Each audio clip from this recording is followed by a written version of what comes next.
안녕하세요. 감동의 모든 것입니다. 저희는 해외 커뮤니티 레딧과 감동의 모든 것 공식 이메일로 제보받은 실제 사연을 바탕으로 재구성한 스토리를 전달해드립니다. 구독과 좋아요, 알림 설정은 영상 제작에 큰 힘이 됩니다. 영상 수익은 독거노인 및 불우이웃에게 전액 기부되니 끝까지 시청 부탁드립니다. 그럼 본격적인 이야기 시작하겠습니다. 비가 오고 있는 서울의 한 야외 주차장. 수많은 사람들이 주차를 하기 위해 주차장이 붐비는 가운데 여군으로 보이는 군복을 입은 외국인 여성이 운전석에 앉은 채 불같은 화를 내고 있습니다. 그녀의 차 옆으로 한 한국인 아저씨가 다가오더니 창문을 내려보라는 손짓을 하지만 차에 타고 있는 외국인 여군은 계속 이해할 수 없는 화를 내며 애꿎은 차에 경적을 울리고 마는데요. 어쩔 수 없는 상황에 차 문을 열고 내린 외국인 군인은 한국인 아저씨와 대화를 나누기 시작합니다. 그런데 외국인 여군은 아저씨와 대화를 나눌수록 울먹거리는 표정으로 바뀌더니 이내 차 문을 붙잡고는 땅바닥에 주저앉아 흐느끼기 시작하는데요. 과연 외국인 여군은 이곳 한국의 주차장에서 무슨 일을 겪었던 것일까요? 안녕하세요. 저는 일본의 자랑스러운 여군으로 살아가고 있는 메구리라고 합니다.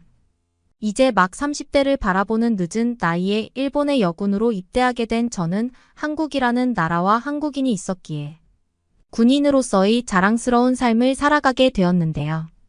일본에서 어느 정도 부유한 가정에서 자라왔던 저는 어렸을 때부터 그 누구의 간섭도 받지 않고 자유로운 삶을 살아왔었습니다. 특히 부모님께서는 이미 제가 기초학교 학생일 때부터 제가 원하는 만큼 용돈과 카드만 주실 뿐 일을 하는 것은 바라지도 않으니 그저 건강하게만 자라달라고 부탁하셨고, 이러한 부모님의 영향 덕분인지 저는 다른 또래 친구들보다는 꽤 자유로운 생활을 할 수 있었죠. 특히나 다른 나라로의 여행을 다니는 것을 좋아했던 저는 어렸을 때에는 부모님과 함께, 그리고 기초학교를 졸업하고 성인이 되었을 때에는 혼자 전 세계의 국가들을 안 가본 나라가 거의 없을 정도로 엄청난 여행 전문가였습니다. 부모님께서는 늘 이런 저에게 물려줄 사업이 있으니 그저 내가 하고 싶은 대로 인생을 즐기며 살라는 말씀을 하셨고, 나중에 시간이 지난 뒤에는 가업을 물려받길 원하셨지만 저는 어느 순간부터 이런 유복한 가정에서 태어난 것이 오히려 원망스럽다는 생각이 들더군요. 성인이 되고 난 후 저는 부모님에게 그 어떠한 도움도 받고 싶지 않았고 그저 혼자만의 선택으로 인생에 책임을 지며 살길 원했을 뿐이었습니다. 저에게는 많은 돈도 필요 없었고 그저 열심히 아르바이트를 하며 돈을 모으다가 다른 나라로의 여행을 떠나는 삶이 저의 유일한 취미이자 재미였습니다. 부모님께서는 두 분이 함께 운영하시는 우산 판매 공장을 물려받기를 원하셨지만 저는 이미 어렸을 때부터 많은 돈을 버는 것은 별로 필요가 없다고 생각했고 저의 성격상 공장에서 일을 하는 것도 잘 맞을 것 같지 않았어요. 평범한 기초학교에 다니던 저는 대학교에 입학할 나이가 되자마자 곧바로 부모님에게서 독립해 혼자 나와서 살게 되었습니다. 부모님께서는 돈은 원하는 대로 용돈처럼 줄 테니 가업을 물려받기를 원하셨지만 저는 무언가 감옥 같은 부모님의 품에서 벗어나 혼자만의 인생을 살고 싶었고 특히 그때 당시 너무나 관심이 있었던 한국으로의 여행을 하루빨리 떠나고 싶었습니다. 성인이 되기 전에는 부모님과 함께 가족 여행으로 일본과 어느 정도 접근성이 괜찮은 유럽권의 나라들만 여행을 다녀왔었던 저는 점점 다른 나라를 경험하게 될수록 한국이라는 나라에 너무나 가고 싶었어요. 그때 당시 제 친구들 사이에서는 한국이라는 나라가 엄청나게 유명해져 있던 상태였고 한국으로 여행을 떠나는 것이 하나의 트렌드처럼 여겨졌기에 저 또한 너무나 한국을 갈망하고 있었죠. 하지만 저희 부모님께서는 제가 한국으로 여행을 떠나자고 할 때마다 무슨 이유에서인지 한국은 너무 멀기 때문에 공장을 오래 비우는 것은 안 된다며 한국으로의 여행을 반대하셨고 저는 그럴 때마다 굉장히 화가 나게 되었습니다. 혼자 컴퓨터와 휴대폰으로 한국에 대한 나라를 찾아볼수록 지금까지 경험한 그 어떤 나라들보다 매력이 있을 것 같아 살면서 꼭 한번 한국은 경험해 봐야겠다는 계획을 오래전부터 가져오고 있었죠. 집을 나와 독립을 하자마자 한국으로의 여행을 떠나기 위해 친구들과 함께 간단한 아르바이트를 하며 돈을 모아나가던 저는 그러한 평범한 생활을 하던 중 한 남자를 만나게 되었습니다. 그는 저와 같은 일본인이긴 했지만 지금은 중국에서 사는 친구였습니다. 영화관 아르바이트를 하던 어느 날 손님으로 처음 저에게 말을 걸었던 그 친구는 외모적으로는 평범한 남자였지만 제가 경험해보지 못한 중국에서 유학을 하며 지내고 있다는 이유 때문인지 꽤 흥미가 가게 되더군요. 어렸을 때부터 여행을 너무나 좋아했던 저에게 제가 경험하지 못한 다른 나라에서의 경험을 듣는 것은 너무나 재미있었고 이러한 자연스러운 궁금증과 호감은 그와 저의 사이가 연인 사이로 발전하게 해주는 계기가 되어 주었습니다. 1년 동안만 잠깐 일본에 다시 들어와 친구들을 만나고 부모님도 만나고 있다던 저의 남자친구 라파엘은 시간이 지나면 지날수록 괜찮은 남자였고 저는 어느샌가부터 그에게 연인 사이 이상의 감정을 느끼며 많이 의지하게 되었어요. 중국에서 컴퓨터와 관련된 유학을 하고 있다던 라파엘도 저에게 연인 이상의 호감을 느끼는 것 같았고 저희는 제법 서로 잘 통한다는 이유 아래 나중에는 함께 중국에서 동거를 하는 것은 어떻겠냐는 계획까지 세우게 되었죠. 처음에는 많이 고민이 되기도 했지만 딱히 저도 무언가 하고 싶은 꿈은 없는 상태였고 중국이라는 나라를 여행 삼아 경험해 볼 수 있다는 생각에 그의 제안을 수락하게 되었습니다. 그렇게 약 3개월 뒤 저는 부모님에게도 말하지 않은 채 라파엘과 함께 중국으로 떠나게 되었습니다. 그런데 라파엘은 저와 함께 중국에 도착하자마자 그때부터 이상한 행동을 하며 자꾸 저에게 돈을 달라는 식의 투정을 부리기 시작하더군요. 처음에는 단순히 돈을 빌려달라는 투정에 불과했지만 이러한 행동은 중국에 적응해 나가는 시간이 길어질수록 점점 강압적인 태도로 바뀌기 시작했습니다. 저는 너무 무서운 마음에 나중에 한국을 여행할 때 쓰기 위한 여행 경비까지 전부 라파엘에게 건네주게 되었고 점점 라파엘의 무서운 태도에 소극적인 태도로 바뀌며 중국에서 아르바이트를 하며 버는 모든 돈을 라파엘에게 넘겨주기 시작했어요. 지금에서야 이것이 이상한 상황인 것을 알지만 그때 당시에는 라파엘은 좋은 사람이겠지 나를 배신하지 않겠지라는 생각에 저 스스로 인지하지 못할 정도로 이상한 사람이 되어버린 뒤였죠. 그러던 어느 날 저는 중국의 한 주차장에서 인생이 바뀌는 사고를 당하고 말았습니다. 라파엘이 운전하는 차를 타고 함께 가던 중 라파엘은 갑자기 베이징의 한 주차장에 차를 세우더니 저에게 잠깐 차에 기다리고 있으라며 사라져버렸고 약 10분 뒤 여러 명의 중국인들이 제 차로 달려오는 것이 보이더군요. 저는 너무 당황스러운 마음에 차의 모든 문을 잠그고 그들을 무시하려 했지만 계속해서 차를 두들기는 그들의 난동에 문을 열고 밖으로 나올 수밖에 없었습니다.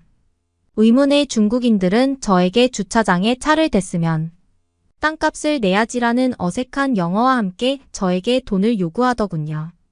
당황한 저는 줄 돈은 단 하나도 없다며 역으로 화를 내보기도 했지만 갑자기 눈앞이 까맣게 변하더니 곧이어 이빨에 심각한 통증이 왔습니다.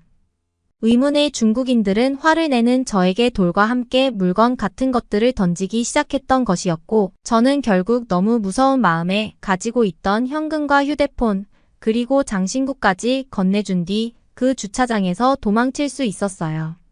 입안을 만져보았을 때에는 이미 몇 개의 이빨이 사라진 뒤였고 저는 너무 무섭고 당황스러운 마음에 라파엘의 이름을 불러보았지만 라파엘은 결국 3시간이 넘도록 나타나지 않았습니다. 저는 결국 입을 부여잡은 채 라파엘과 함께 살고 있던 라파엘의 집으로 돌아가 보았지만 이미 저의 모든 캐리어, 가방과 옷, 그리고 돈들이 사라진 뒤였죠. 그리고 그때 저는 깨닫게 되었습니다. 라파엘이 결국 저에게 사기를 치기 위해 저를 중국에 데려온 것이었다는 사실을 말이죠. 더욱 충격적이었던 것은 타국에서 이러한 무서운 사고를 겪으니 정신과 육체까지 무너져 내렸다는 사실이었습니다. 라파엘과 중국인들의 난동에 모든 것을 잃었던 저는 그렇게 짐이 사라진 라파엘의 집에서 한참을 울며 중국이라는 나라를 선택하고 라파엘을 만난 선택을 한 저 자신을 원망하게 되었죠. 그리고 저는 그때 처음으로 군인이 되어야겠다는 결정에 이르게 되었습니다. 살면서 단 한 번도 꿈을 가진 적이 없었지만 저를 지키기 위해서는 육체적인 힘과 강한 정신력이 필요하다고 생각했고 지금까지의 의미 없는 인생을 바꿀 수 있는 것은 저를 강하게 만들어줄 군인이라는 직업만이 남아있다고 생각했어요. 단 한 번도 군인이라는 꿈을 가져본 적이 없던 저였지만 믿었던 사람에게 배신을 당하고 모든 것이 전부 사라지는 충격적인 일을 겪으니 저 자신을 지킬 수 있는 강한 사람이 되어야겠다는 목표 하나만 떠오르더군요. 제가 입고 있던 옷을 팔아 마지막 일본행 항공 티켓을 구입한 저는 그렇게 다시 일본으로 돌아오게 되었습니다. 부모님도 보고 싶고 집으로 돌아가고 싶었으나 이빨이 전부 빠지고 얼굴도 상처난 상태로 돌아간다면 부모님께서 걱정할 것을 알고 있었기에 저는 곧바로 단 하나의 여유도 없이 일본의 여군에 자원 입대하게 되었습니다. 일본의 여군이 되기 위해서는 꽤 많은 체력 시험과 시험 합격이 필요했고 단 한 번도 운동을 해보지 않은 저에게는 너무나 힘들었던 시간이었으나 약 2년의 준비 기간 끝에 여군에 합격할 수 있었죠. 처음에는 그저 오기로 시도했던 군인이라는 직업이었지만 운동을 하고 정신을 단련할수록 오히려 저에게 세상이 무섭다는 것을 일깨워준 라파엘에게 고마운 마음이 들 정도였습니다. 그리고 저는 여군에 합격한 뒤 일본의 후쿠오카라는 도시에서 무려 5년이 넘는 시간을 근무하게 되었죠. 그 사이 부모님에게는 제가 군인이 되었다는 편지만 한 통 보낸 뒤 단 한 번도 찾아가지 않았고 오히려 나라와 저를 지켜야겠다는 신념 아래 올바른 군인으로 사는 생활을 하고 있었습니다. 그러던 어느 날 저는 뜻밖의 장기 휴가를 얻게 되었어요. 그때 당시 너무 낡았던 저희 부대는 다른 도시의 부대로 이전하기 위한 시간이 필요했고 제 소속 상관은 그 틈을 이용해 저에게 지금까지 사용하지 않은 휴가를 어느 정도 지급해 줄 테니 잠깐 집이라도 다녀오라는 배려를 해주셨기 때문이죠. 지금까지 딱히 갈 곳도 없어서 휴가를 사용하지 않았던 저였기에 저는 갑자기 주어진 시간에 무엇을 해야 되지라는 생각으로 휴가를 날리던 중이었습니다. 그렇게 시간을 보내던 어느 날 저는 아주 오래전 저희 첫 꿈이었던 한국으로의 여행을 떠나보자는 계획을 떠올렸어요. 갑자기 만난 라파엘 때문에 한국이 아닌 중국을 먼저 경험한 저는 그때의 안 좋은 기억이 떠오르며 늦었지만 지금이라도 한국으로의 여행을 떠나야겠다는 가슴 두근거리는 휴가 여행 계획을 세우게 되었습니다. 곧바로 한국행 항공 티켓을 구입한 저는 목적지만 한국의 수도 서울로 정한 채 아무런 계획이 없는 무계획 여행을 떠나게 되었죠. 그리고 약 3일 뒤 도착한 한국은 제가 수년 전 컴퓨터로 보아오던 세상과는 또 다르게 더욱 발전해 있었습니다. 공항에 도착해 저는 곧바로 길거리에 있던 한국인들에게 계획 없이 여행을 왔는데 어디를 가보면 좋냐고 물어보았고 대부분의 한국인들은 저에게 남산타워나 한강 그리고 경복궁과 같은 대표적 관광지들을 추천하면서 아주 친절하게 대해주더군요. 이렇게나 친절하고 깨끗한 나라였으면 정말 조금이라도 더 빨리 와볼 거리라는 후회를 하던 중 저는 국제면허증을 이용해 차를 빌려 서울을 돌아다니기로 했습니다. 일본의 여군으로 근무할 때에도 전문 운전병으로 활동했던 저는 국제면허증을 소유한 상태였고 다소 짧은 여행 기간이었기에 한국의 수많은 관광지들을 돌아다니기 위해서는 렌터카가 필수였죠. 그렇게 차를 빌린 저는 서울의 유명한 한우 고깃집을 가기로 예약하고 명시되어 있는 주차장에 들어가게 되었습니다. 주차장에 도착하니 약 8년 전 중국에서의 안 좋은 기억이 떠오른 저는 지금도 이빨이 없는 저의 잇몸을 만지며 그때의 좋지 못한 기억을 떠올리고 있었죠. 그런데 조용히 주차장에 차를 대려던 순간 한 한국인 아저씨가 다가오더니 갑자기 저희 자동차 창문을 격하게 두드리며 당장 내리라는 손짓을 하더군요. 8년 전 중국에서의 수법과 똑같다는 것을 직감한 저는 역시 한국도 중국과 다를 것 없는 범죄의 나라구나라는 생각을 가진 채 차에서 식은땀을 흘리게 되었습니다. 하지만 8년 전의 저는 지금의 저와는 아주 다른 사람이었고 당당히 맞서야겠다는 생각이 들더군요. 곧바로 싸움을 준비한 저는 복싱 자세를 취한 채 차에서 내리게 되었고 눈앞에 보이는 한국인 아저씨에게 강한 눈빛을 보내며 공격을 방어하려고 했습니다. 그런데 차에서 내린 저를 보신 한국인 아저씨께서는 YY라는 단어를 반복하더니 저에게 주먹을 내리며 진정하라는 몸짓을 보이시더군요. 처음에는 주위에 다른 동료가 있기에 이러는 건가라고 생각했지만 한국인 아저씨에게서는 전혀 그 어떠한 악의도 느껴지지가 않았습니다.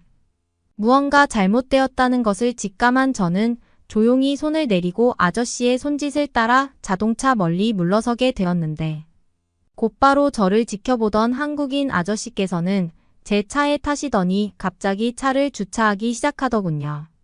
도무지 무슨 상황인지 이해가 되지 않던 순간 조용히 주차를 마친 아저씨께서는 저에게 손가락을 펼쳐 보이시며 3시간이라는 단어를 반복하시더니 저를 고깃집으로 안내해 주셨습니다. 한국인 아저씨께서는 그저 손님으로 나타난 저희 자동차를 안전히 주차해 주셨던 것이었고 저 혼자 오해를 하고 난리를 친 것이었죠.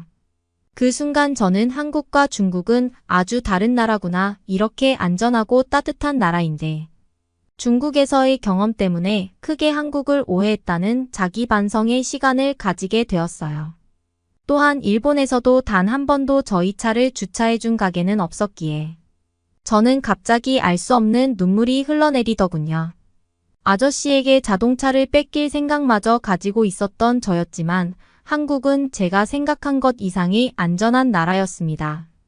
한우 가게에서의 식사도 제가 먹어본 것 중 최고의 고기였고 저는 계속해서 주차장 아저씨에게 미안한 마음에 한우집에서 파는 포장 고기를 하나 사서 주차장에 계시던 아저씨에게 드리고 죄송하다는 말씀을 건네게 되었죠. 갑자기 건네는 고기에 매우 당황하시며 손짓을 하시던 아저씨께서는 미안하다고 하는 저희 말에 결국 고기를 받으셨습니다. 그런데 아저씨께서는 갑자기 저희 입을 자세히 보시더니 한 장의 명함을 주시더군요. 그리고 그곳에는 치과의사라고 적힌 의사의 이름과 전화번호가 적혀 있었습니다. 아저씨께서는 자기 아들이 치과의사로 일을 하고 있다며 그곳에 한번 가보라는 매우 어색한 영어를 건네주셨고 저 또한 너무나 과도한 호의에 다시 한번 눈물을 흘리게 되었어요. 서로 대화는 잘 통하지 않았고 오해도 있었지만 따뜻한 마음은 충분히 이해할 수 있을 정도였죠. 자동차에 올라타 1시간 동안 계속 울음을 터뜨리던 저는 아저씨에게 마지막 인사를 건넨 뒤 주차장을 나올 수 있었습니다. 주차장을 빠져나올 때 아무런 계산 없이 자동으로 빠져나오게 되는 시스템에마저 놀라게 된 저는 정말 한국이라는 나라에 빠질 수밖에 없었어요. 그 후 여행의 마지막 날 아저씨가 건네주신 명함으로 전화를 걸고 의사의 요청에 저의 이빨 사진까지 찍어보낸 저는 약 2개월 뒤 주차장 아저씨의 아들 치과 의사분께 임플란트 시술을 받기로 했습니다. 지금은 다시 일본군으로의 근무 때문에 한국에 돌아온 상태이지만 저는 나중에는 한국에서 이민을 결정하고 싶은 마지막 꿈을 가지고 있어요. 하나의 오해에서 시작된 호의로 저의 잃었던 이빨까지 치료받을 수 있게 된 저는 지금도 한국이라는 나라가 왜 전 세계에서 제일 안전하고 따뜻한 나라인지 군인 동료들에게 매일 설명을 하고 다니고 있을 정도니까요. 안녕하세요. 저는 호주 시골에서 태어난 비올라입니다. 가족들에게 버림받았고 친구들에게는 왕따를 당했습니다. 부끄럽지만 떳떳하지 못한 과거를 살았어요. 그랬던 제 인생이 한국 때문에 완전히 바뀌었다고 해도 과언이 아니에요. 어떻게 바뀌었냐고요? 상상도 못하실 거예요.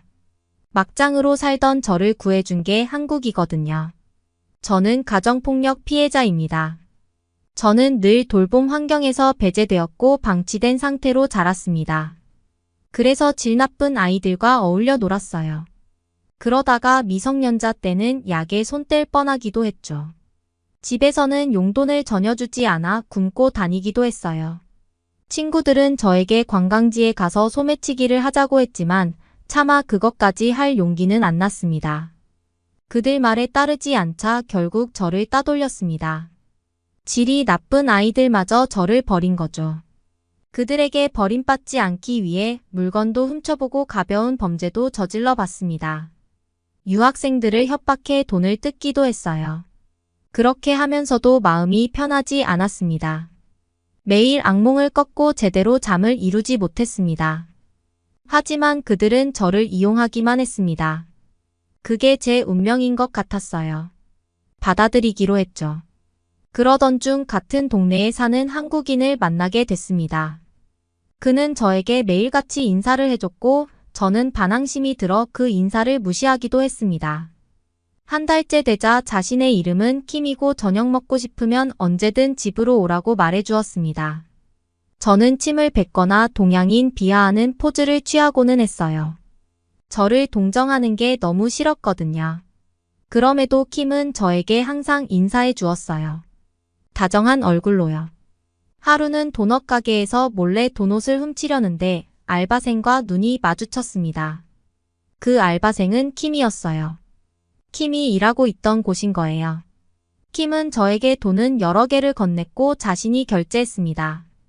너무 자존심이 상했지만 받을 수밖에 없었죠. 저는 가게 뒤에 숨어 울면서 도넛을 먹었습니다.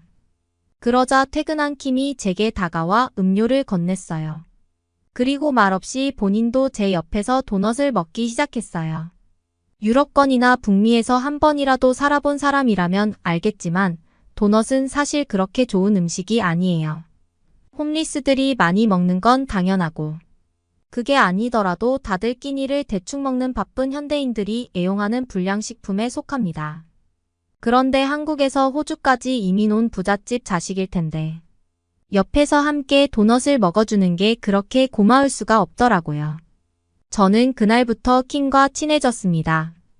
킴은 고등학생이 된 상태로 가족들과 호주에 왔고 성인이 되면 홀로 다시 한국으로 돌아갈 예정이라고 했습니다. 한국에서 배우고 싶은 게 있다고 했어요. 그건 바로 공연 일이었어요. 한국의 K-팝이 유명하다는 건 알고 있었지만 호주에서 한국으로 돌아갈 만큼 매력적인 장점을 가지고 있다는 건 몰랐죠. 그리고는 저에게 함께 한국에 가서 일을 구하지 않겠냐고 제안했습니다. 저는 돈이 걱정이라고 했고 초기 비용은 본인이 대주고 함께 살면 된다며 흔쾌히 제안했죠. 저는 고민할 필요도 없이 알겠다고 했어요. 그렇게 저는 처음으로 호주를 벗어나게 되었습니다. 처음 가본 한국은 충격적이었습니다. 저는 호주가 최고의 나라인 줄 알았는데 한국이야말로 호주를 이길 만큼 멋진 나라였어요. 한국에는 없는 게 없었어요. 마치 유토피아가 있다면 이런 곳이 아닐까 싶었죠. 킴에게는 한 달만 집에서 신세를 지고 나머지는 일자리를 알아본 후 해결하겠다고 했습니다. 킴은 저를 걱정했지만 킴에게 신세를 질 수 없었어요. 이미 저를 위해 초기 생활비와 비행기 값을 지불했으니까요. 저는 한국에서 초기 자금을 모으기 위해 무작정 공장에 다녔습니다. 한국어를 아예 할 줄 몰랐던 터라 텃세나 인종차별이 있지 않을까 싶었지만 전혀 없었어요. 오히려 외국에서 고생이 많다면서 아줌마들이 밥도 사주고 간식도 주고 했어요. 임금은 제때제때 챙겨주었고요. 심지어 함께 일하는 아줌마들 중 스페인어를 할 줄 아는 아줌마는 혹시라도 임금 문제로 싸울 일이 있으면 본인에게 말하라면서 중간에서 잘 중재하겠다고 말했습니다. 저는 그 말들이 너무 감사했어요. 단순 업무였지만 살아있는 듯한 기분이 들었습니다. 당연히 일은 곧했죠. 돈이 어느 정도 모이자 킴의 집에서 나와 공장 기숙사에서 살면서 닥치는 대로 일을 했습니다. 추가 근무까지 해가면서 추가 수당을 받았어요. 언어도 안 통하고 일도 힘들었지만 호주에서의 삶보다는 훨씬 나았습니다. 거기에서는 사람 취급을 못 받았거든요. 제가 해본 아르바이트라고는 길거리에서 물건을 파는 것처럼 환경이 좋지 않은 곳에서 하는 게 다였습니다.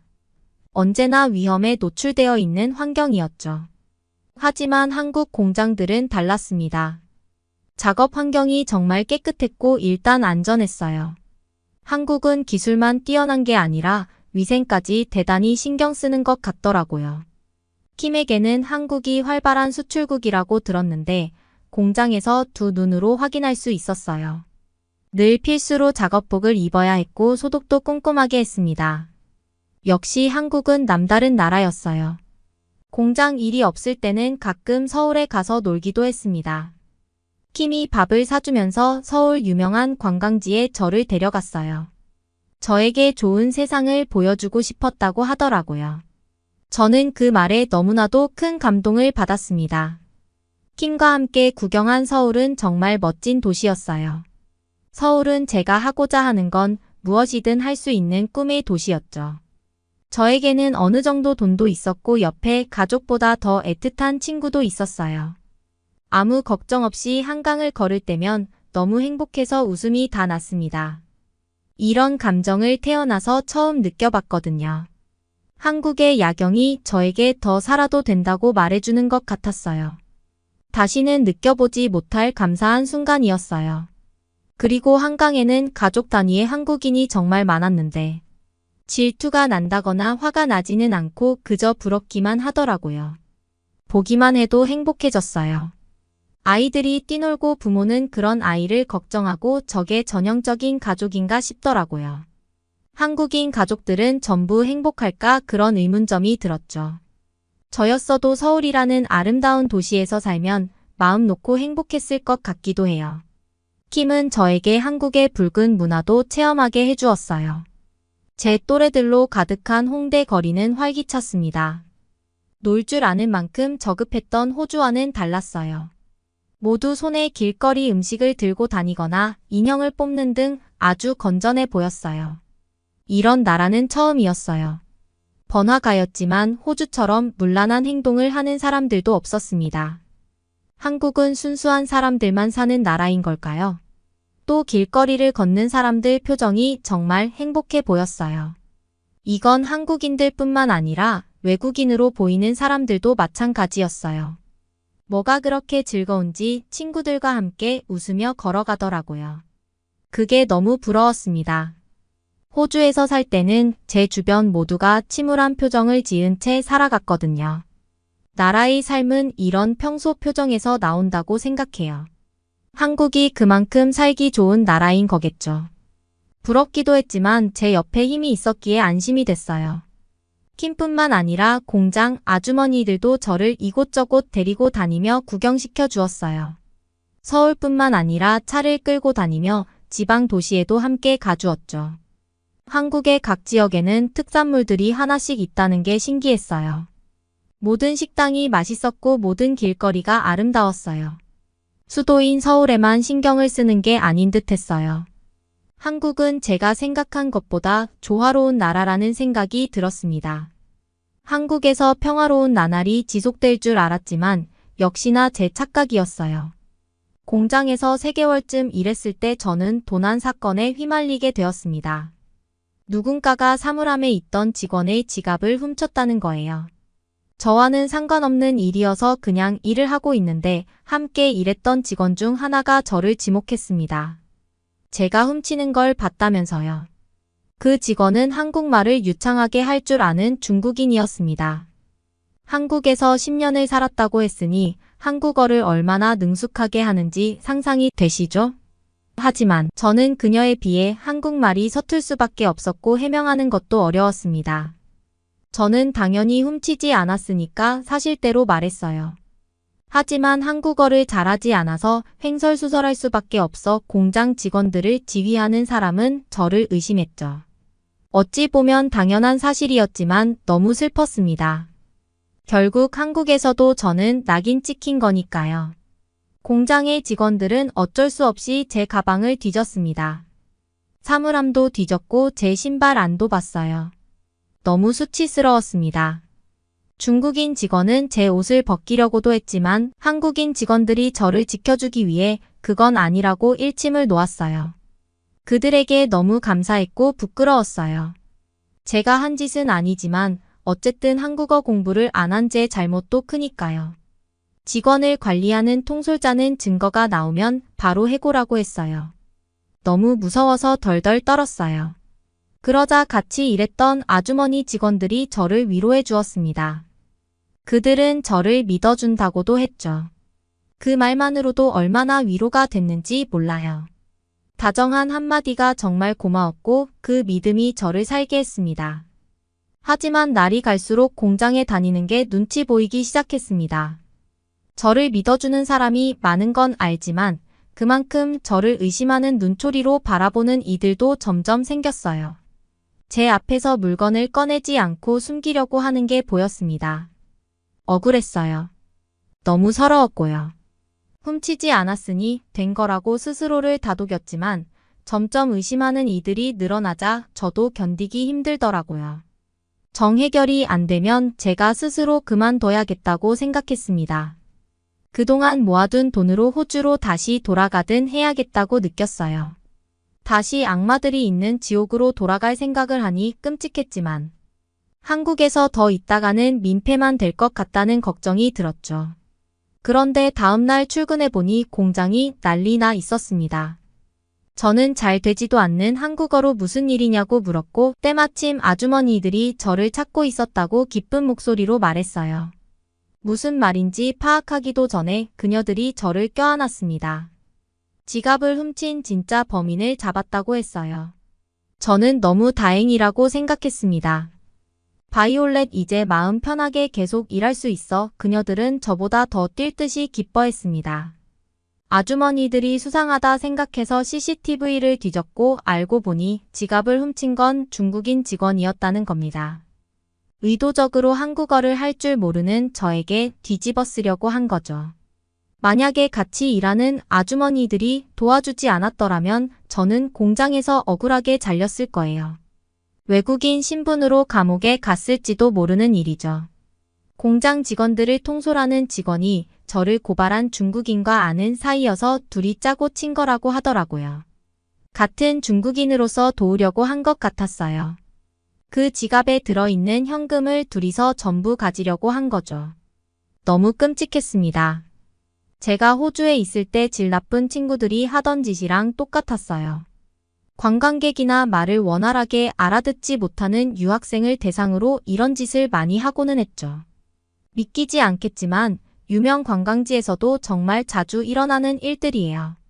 다른 현지인이 지갑을 훔쳤다고 모함하고 정말 훔친 자신은 쏙 빠져나가는 거죠. 너무 끔찍했습니다. 어딜 가도 이런 사람이 있다는 사실이 혐오스러웠어요. 또 제가 호주에서 겪었던 일들이 물밀듯이 밀려와 저를 슬프게 만들었어요. 제가 말없이 울자 아주머니들은 놀라서 저를 달래주었습니다. 좀처럼 진정이 되지 않았습니다. 제가 대체 뭘 잘못했다고 이런 일이 생기는지 이해가 안 갔어요. 태어나지 말았어야 했다는 생각도 들었고 극심한 자괴감이 들었습니다. 태어난 죄가 저에게도 적용이 되는 걸까요? 정말 그 순간에는 죽고 싶었습니다. 저는 돈이 많거나 행복하고 싶은 것도 아니고 그냥 정상인으로 평범하게 살고 싶은 거였어요. 그런데 한국에 와서도 저를 도와주는 이는 없었습니다. 제가 혼란스러워하자 한 아주머니가 저에게 한국의 홍삼 캔디를 건넸습니다. 그러자 한두 명씩 저에게 먹을거리를 주었어요. 그 중에는 한국에서 유명하다는 글도 있었고 몸에 좋은 홍삼즙도 있었고 몰래 싸온 감자와 옥수수도 있었어요. 모두 아주머니들이 좋아하는 간식들이었습니다. 고된 작업에 힘이 들 때 먹는 것일 텐데도 흔쾌히 저에게 주었어요. 저를 위로하겠다고요. 아주머니들은 저에게 무슨 일이 있어도 절대 지지 말라고 해주었어요. 저는 사랑받을 자격이 있는 사람이라고요. 그 순간 눈물이 멈췄습니다. 당연히 모든 아주머니가 영어를 잘하는 건 아니었죠. 하지만 그들은 저를 위해 위로하는 말을 영어로 배운 듯 했어요. 그 모습이 너무 고맙고 사랑스러웠습니다. 저는 방금 전까지 들었던 온갖 우울하고 부정적인 생각을 지웠습니다. 조금 전까지만 해도 나를 도와주는 사람은 아무도 없어라고 생각했는데 제가 틀린 거죠. 한국인 아주머니들은 제가 한국에 온 순간부터 지금까지 항상 저를 돕고 딸처럼 챙겨줬어요. 그 중요한 사실을 잊고 있었던 겁니다. 한국인들이 저를 다시 한번 살린 셈이죠. 결국 그 중국인들은 공장에서 나가게 되었습니다. 공장에서는 제게 사과하는 의미에서 성과급을 더 챙겨주었고요. 제 편을 들어주지 않고 오직 중국인 직원 말만 믿은 공장의 마음이 상하고 상처를 받았던 순간도 있었지만 저에게 사과를 했기에 받아들이기로 했어요. 돈을 주지 않았더라도 저는 그 사과를 받아들였을 거예요. 실제로도 마음이 풀렸고요. 다행히도 공장에서 다시 마음 편히 일을 할 수 있게 되었어요. 저를 조금이라도 의심했던 직원들은 저에게 사과를 해왔어요. 그 마음들에 저는 감동을 받았습니다. 한국인들은 정말 선한 것 같아요. 저는 성과급을 받아서 아주머니들에게 밥을 사고 싶었습니다. 저의 돈이 아니라고 생각했기 때문이에요. 휴무일에 그들이 그렇게 좋아한다는 백숙을 먹으러 갔어요. 결국 제가 아니라 아주머니들이 계산해서 수포로 돌아갔지만 말이에요. 백숙은 정말 맛있었습니다. 백숙과 함께 나온 누룽지 닭죽은 끝내줬어요. 한국은 맛없는 음식이 없는 나라 같았습니다. 호주 음식은 맛없기로 유명하잖아요. 실제로 미적 감각이 없기도 하고요. 하지만 한국에 와서 10kg나 쪘어요. 물론 음식이 맛있어서도 있지만 얼마나 행복해서 찐 살일 거예요. 아주머니들은 제가 살이 올라보기 좋다고 해주었습니다. 한국에서 살아가면서도 꿈만 같았어요. 이렇게 행복해도 되나 싶었어요. 집안에서는 제가 살찌는 걸 극도로 싫어했기에 식이장애에 시달려야 했기 때문이에요. 제보를 꼬집어보고 싶을 만큼 비현실적이었습니다. 이런 감정을 이제야 느껴보는 게 억울했어요. 그렇지만 이제라도 행복한 게 너무 다행이었어요. 다시는 호주로 돌아가고 싶지 않았습니다. 고생을 해도 한국에서 한다면 정말 행복할 것 같았어요. 정말로요. 아주머니들은 식사 후 저에게 보여줄 곳이 있다면서 저를 이끌었어요. 남산이었어요. 남산타워에서 본 서울 풍경은 정말 크고 아름다웠어요.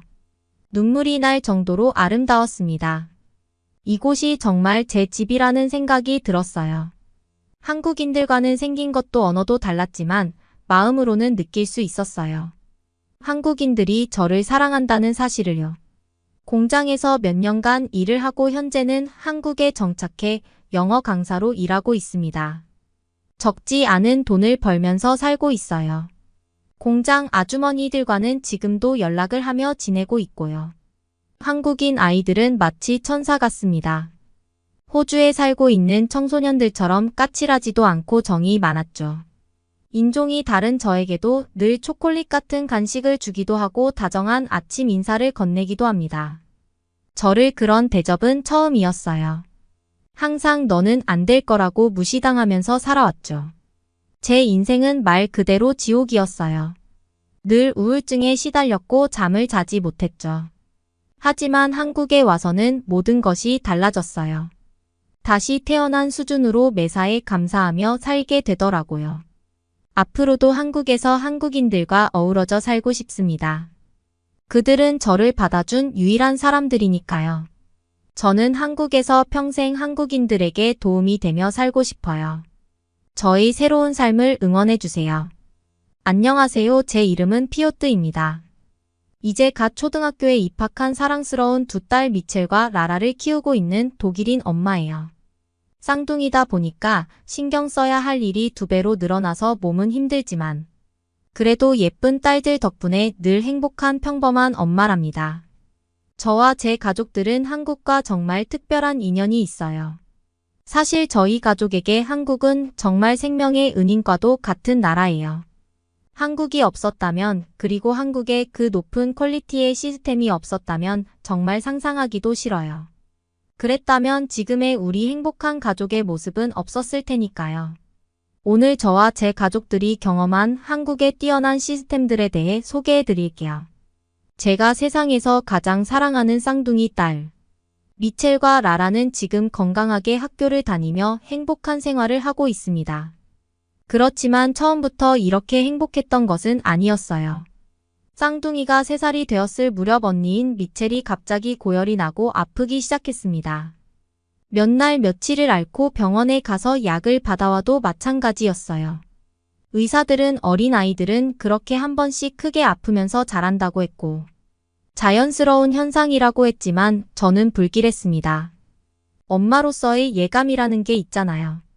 저는 지질이 아픈 건 단순한 감기나 몸살이 아닐 거라고 확신했어요.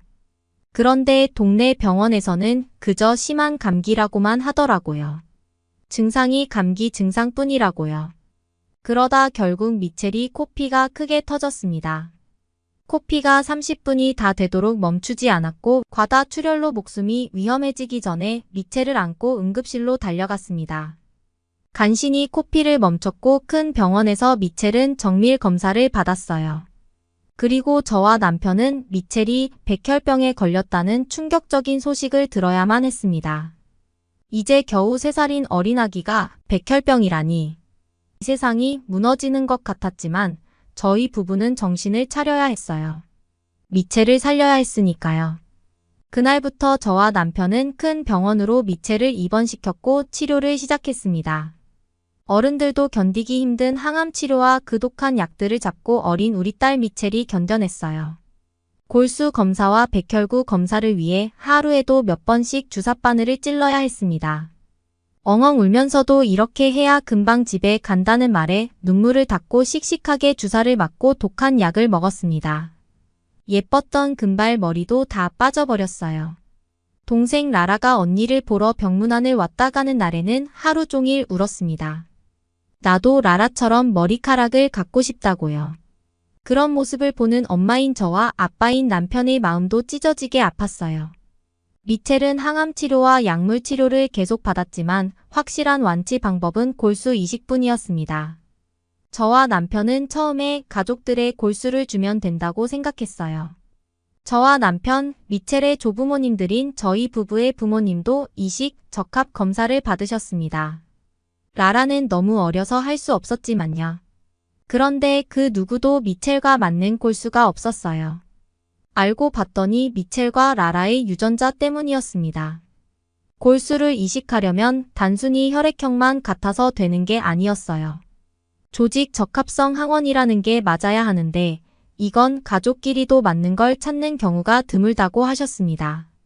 가족 중에서 미첼과 맞는 골수를 가진 사람은 한 명도 없었어요.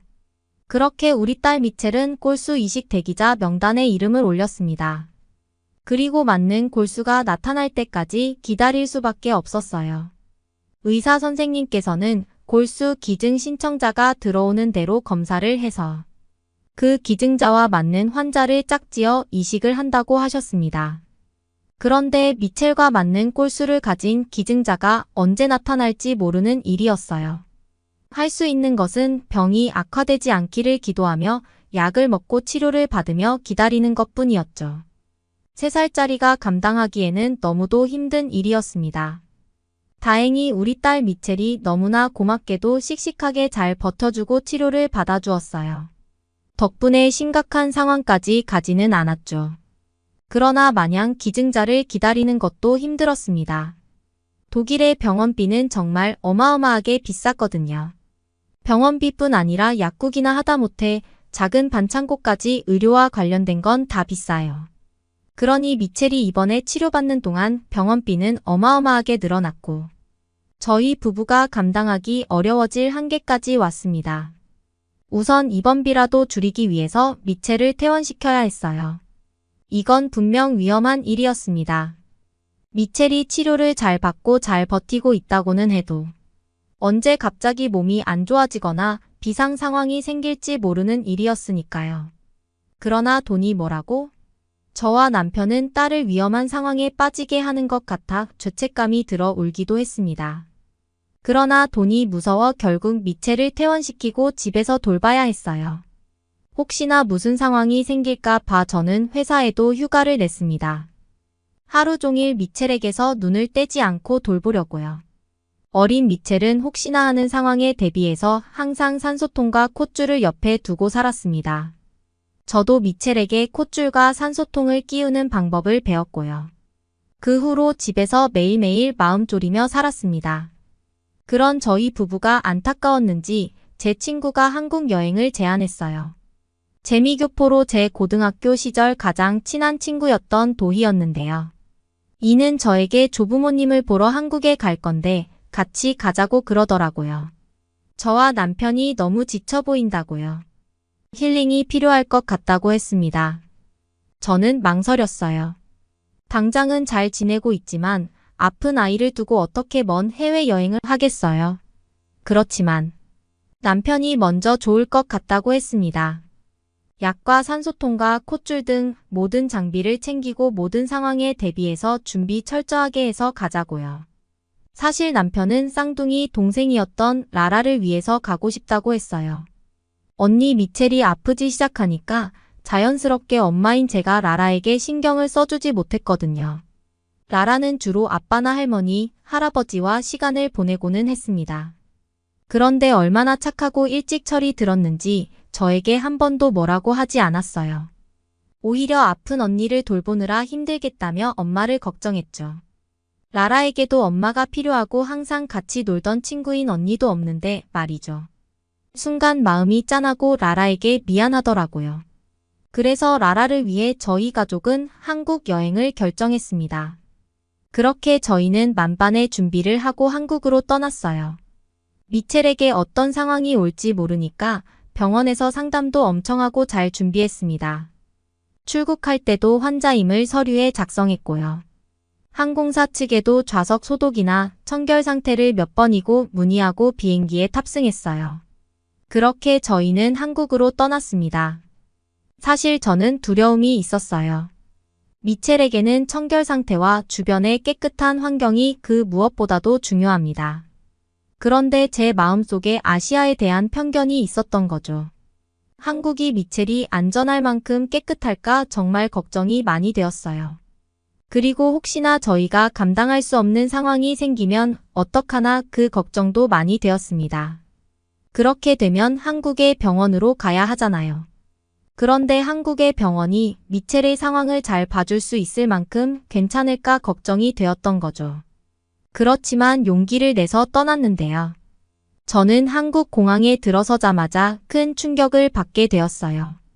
인천공항에 들어오자마자 저는 공항이 아니라 무슨 호텔이나 백화점 로비에 들어온 줄 알았습니다. 바닥은 깨끗하다 못해 빛나고 있었어요.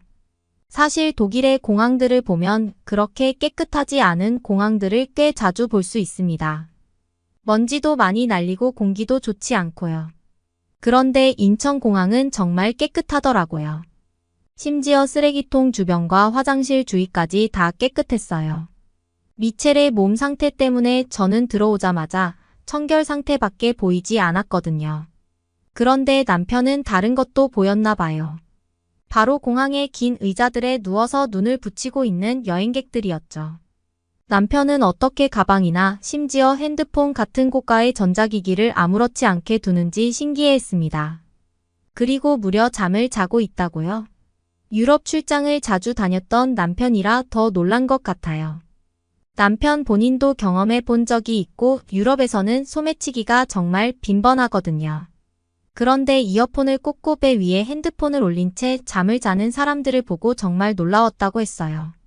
저는 그런 사람들을 보고도 그런 것보다는 청결 상태가 먼저 보였거든요. 여러 사람들이 다 이용하는 의자에 저렇게 누워서 편하게 잘 수 있다니요?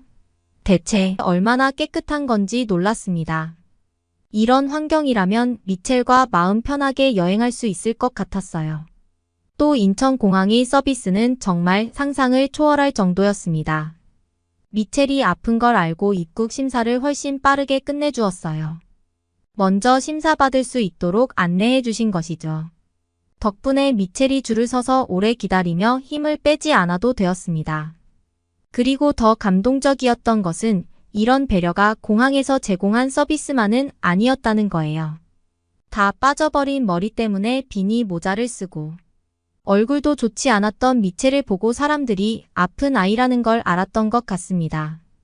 저희가 공항 측에서 안내받기 전까지 앞에 먼저 서 계시던 한국분 3명 정도가 미첼에게 순서를 양보해 주셨거든요. 어떤 분은 아프지 말라고 응원도 해주셨고요. 한국의 서비스에도 놀랐지만 이런 배려심에도 정말 놀랐는데요. 지금 생각해보면 한국 사람들의 이런 배려심 덕분에 그런 훌륭한 서비스도 존재할 수 있지 않을까 싶어요. 그렇게 인천공항을 빠져나와서 저희 가족의 한국 여행이 시작되었습니다. 사실 원래는 렌트카를 이용해서 여행을 하려고 했어요. 이것도 역시 미첼의 건강 때문이었죠. 그런데 친구 도희가 알려줘서 연락한 렌트카 업체가 곧바로 차를 받을 수 없다고 답했습니다. 한국에서 한 3일 정도 있어야 렌트카가 온다고 하더라고요. 그래서 너무 걱정했습니다. 그러면 잡아놓은 여행 일정 동안 대중교통을 이용해야 하잖아요. 여러 사람들이 이용하는 대중교통에서 미첼이 괜찮을지 너무 걱정되었어요. 그래도 잡아놓은 일정들을 취소할 수는 없었기 때문에 저는 미첼을 제품에 꼭 안고 첫날 처음으로 한국의 지하철을 타러 갔습니다. 그런데 한국 지하철의 모습은 상상을 초월하는 모습이더라고요. 청결은 말할 것도 없고 여기가 정말 땅을 파서 만든 공간이라고는 생각할 수도 없게 공기질도 좋았습니다. 무엇보다 좋았던 건 곳곳에 손소독제가 비치되어 있었다는 거예요. 독일 특히 대도시인 미넨 같은 곳의 지하철은 이런 청결을 기대하기 힘듭니다. 노숙자들도 많이 살고 해서 깨끗하지가 않아요. 이런 손소독제들은 볼 수조차 없죠. 한국의 청결한 지하철 덕분에 저도 디젤도 한층 덜 힘들게 편하게 여행할 수 있었습니다. 렌트카를 빌리고 나서는 여행이 더 편해져서 계획한 여행 코스를 편하게 다닐 수 있었어요. 저희 가족 모두 다 한동안 힘들었던 시간을 잊을 수 있었던 행복한 시간들이었죠. 특히나 남편이 생각대로 라라가 정말 좋아하더라고요. 그동안 말은 하지 못했어도 라라도 힘들었을 텐데 너무나 좋아하는 모습을 보고 많이 미안했습니다. 마지막 날에는 제 친구 도희를 만나서 함께 식사를 했는데요. 그때 저희 부부가 우려하던 상황이 생겼어요. 갑자기 미첼에게 고열이 오르기 시작한 거예요. 미첼에게는 조금만 열이 올라도 치명적인 상황이 생길 수 있었습니다. 그런데 그때 제 마음속에 있던 편견이 다시 살아났어요. 그렇게 한국의 좋은 서비스와 고퀄리티의 경험을 하고도 말이에요. 미첼이 여기서 죽지는 않을까 싶어서 눈물이 멈추지 않았습니다. 그런데 제 친구가 정말 침착하고 자연스럽게 행동하더라고요. 저에게 이 근처에 대학병원이 있다고 하고 곧바로 그곳으로 차를 몰았습니다. 얼마 가지 않아서 큰 병원이 나타났어요. 누가 봐도 종합병원이었죠. 그때는 정신이 없었는데 지금 생각해보면 그렇게 접근성이 좋은 곳에 큰 병원이 있다는 게 참 신기한 일이에요. 아무튼 그렇게 저는 병원으로 들어갔습니다. 그리고 도희의 도움을 받아서 미첼이 백혈병 환자라는 것을 알렸어요. 그러자 곧바로 혈액암 전문의가 달려왔습니다. 거기서 저는 깜짝 놀랐어요. 이렇게 전화 한 통으로 바로 그 분야의 전문의사가 올 수 있다니 정말 놀랍습니다. 독일에서는 응급실에 가도 담당 의사가 없으면 기다려야 하거든요. 아니면 다른 의사 선생님이 오셔서 보시거나요. 자신의 환자가 아니면 봐주지 않는 경우도 많습니다. 그런데 한국에서는 자신의 환자가 아닌데도 불구하고 바로 달려와서 상태를 봐주는 게 신기했어요. 한국의 의료 인프라가 좋다는 건 도희에게 들었었지만 한밤중에 이렇게까지 좋을 줄 몰랐었죠. 다행히 미첼의 열은 금방 잡혔습니다. 큰 이상이 없다고 해서 다음날 독일로 잘 돌아갈 수 있을 것 같았어요. 그런데 도희가 한참 동안 의사 선생님과 이야기를 나누더니 저에게 그러더라고요. 미첼의 골수를 여기서 한번 찾아보도록 검사할 수 없겠느냐고요. 저는 그 말을 듣고 너무나 충격을 받았습니다. 이가 만약 맞는 골수가 있다면 바로 이식 절차를 밟을 수 있다고 했거든요. 기다릴 필요 없이 가 말하기를 여기는 여러 기증자들의 데이터가 잘 정리되어 있다고 했어요. 그리고 백혈병 환자들이 검사를 받으면 바로바로 맞는 골수의 기증자를 찾아서 이식 절차를 밟는다고요. 그 말을 듣고 저는 충격에 눈물까지 나더라고요. 그럼 내가 독일에서 그냥 하루하루 기다리기만 하던 시간들은 뭐였지 하는 생각이 들었거든요. 물론 지질과 맞는 골수가 한국에도 없을 수는 있었지만 저와 남편은 희망을 하나라도 더 잡아보기로 했습니다. 급하게 비행기표를 취소했어요. 라라는 독일로 돌아가는 도희에게 부탁해서 조부모님께 데려다 달라고 했고 저와 미첼과 남편이 한국에 남았습니다. 다행히 한국에 계시던 새언니의 친언니가 도와주셔서 통역도 해결되었어요. 그리고 며칠 뒤 저와 남편은 기적을 만났습니다. 한국의 지질과 조직 적합성, 항원까지 완벽하게 맞는 골수가 있었던 거예요. 곧바로 병원에서 기증자와 접촉하여 골수를 병원으로 이송하는 절차를 밟았습니다. 그리고 미첼은 병원에 입원해서 골수 이식을 받을 준비를 했어요. 골수 이식은 골수가 있다고 바로 되는 것은 아닙니다. 그 전 단계에서 미첼이 약도 먹고 필요한 조치도 취해놓으면서 이식을 받을 수 있는 상태를 만들어야 하죠. 꽤 오랜 시간이 걸리지만 가치가 있는 일이었어요. 남편도 저도 독일 직장에 연락해 휴가를 내고 한국에 몇 달을 머물게 되었습니다. 그리고 마침내 기다리고 기다리던 미첼의 이식날이 되었어요. 한국의 병원에서는 외국인인 저희를 배려해서 모든 과정을 세세하게 안내해 주셨어요. 통역도 있었지만 선생님들이 다 영어를 잘하셔서 이해의 문제도 없었죠. 그렇게 미첼은 골수 이식을 받았고 그 후로 또 2달여의 시간이 지나 완벽하게 백혈구와 혈소판 수치가 정상으로 돌아왔다는 판정을 받았습니다. 물론 독일으로 돌아가서도 최소 5년간은 정기 검진을 받으면서 조심해야 했어요. 그렇지만 그토록 기다리던 소식이었습니다. 미첼의 몸에 암세포가 더는 없다는 소식이요. 그날 남편하고 끌어안고 정말 많이 울었어요. 무엇보다 한국의 병원비에도 놀랐습니다. 독일 병원에 2달 있던 것보다 더 낮은 금액이 나왔거든요. 저희는 외국인이라서 보험도 없는데 말이에요. 심지어 독일에서는 보험이 있었는데도 그렇게 높은 금액이었었어요. 솔직히 미첼의 완치 판정을 받고도 병원비 때문에 100% 행복해 할 수는 없었거든요. 그런데 저희 부부가 충분히 감당 가능한 금액이었어요. 사실 독일 의료비에 익숙한 저로서는 이 정도만 받으셔도 되나 싶었답니다. 그렇게 저희 부부는 건강해진 미첼을 데리고 독일으로 돌아왔어요. 친척들과 조부모님들께서도 다들 너무너무 기뻐하셨습니다. 무엇보다 친구를 되찾은 라라가 제일 좋아했어요. 그리고 라라가 속으로 속상했던 게 그래도 있었던 것 같아요. 저에게 이제 자기도 엄마 옆에서 같이 자도 되냐고 물어보는데 너무 미안해서 그날 라라를 꼭 안고 엄청 울었답니다. 미첼과 저희 가족에게 행복을 되찾아준 한국에게 정말 감사해요. 한국의 훌륭한 의료 인프라가 아니었다면 저는 아직도 미첼의 골수를 기다리고 있을지도 몰라요. 상상하기도 싫지만 그 전에 미첼이 잘못되었을 수도 있고요. 그러나 한국은 우리 가족에게 행복을 돌려주었어요. 이제는 건강해진 미첼과 함께 다시 한국에 갈 날을 기다린답니다. 오늘의 사연은 여기까지입니다. 응원이나 남기고 싶은 말이 있으시면 댓글로 남겨주세요. 사연자분께 전달해 드리겠습니다. 저희 감동의 모든 것은 실제 사연 제보를 받고 있습니다. 채택되신 분께는 선물도 드리고 있습니다. 저희의 사연이 여러분의 하루의 작은 힘이 될 수 있었으면 좋겠습니다. 지금까지 한국의 감동적인 이야기를 전해드리는 감동의 모든 것이었습니다. 구독과 좋아요를 눌러주시면 영상 제작에 큰 힘이 됩니다. 감동적인 사연을 주변 사람들에게 공유하고 함께 이야기 나눠보세요. 끝까지 시청해주셔서 감사합니다. 더욱 더 좋은 영상으로 찾아뵙겠습니다.